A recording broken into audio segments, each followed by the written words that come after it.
চলো বন্ধুরা, আরেকটা রেসিপি নিয়ে চলে এসেছি। লোটে মাছ ঝাল করব। লোটে মাছ ধুয়ে নিয়েছি জলে, এবার গরম জল করে নিয়ে সেটাকে ধুতে হবে। পেঁয়াজ গ্রেট করে নিয়েছি, আর কাঁচা লঙ্কা আর রসুন 5-6 কোয়া থেতো করে নিয়েছি। চলো এবার গরম জল দিয়ে এটা ধুয়ে নিই।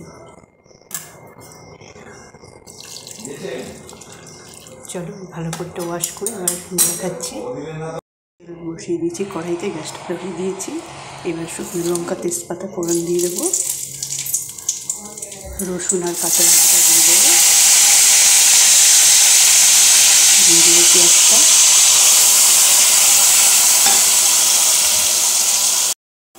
একটু লাল করে ভেজে নেব।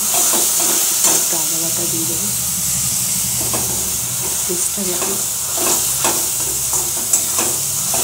ভালো করে ভেজে নিতে হবে। চলো, এটা ভাজা হয়ে গেছে, লাল হয়ে গেছে। এবার আমি মাছটা ছেড়ে দেবো। গরম জলে ধোয়া হয়ে গেছে, দিয়ে নেব।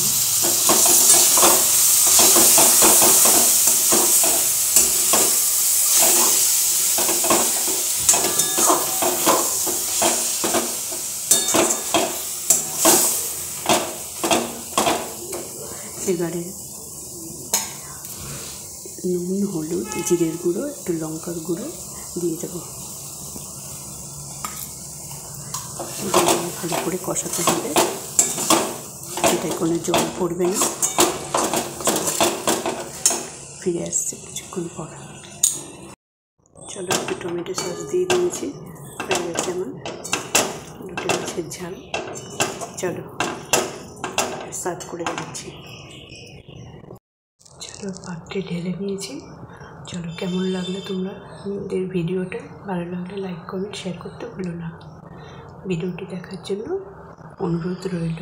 চলো টাটা, পরের ভিডিওতে দেখা হচ্ছে।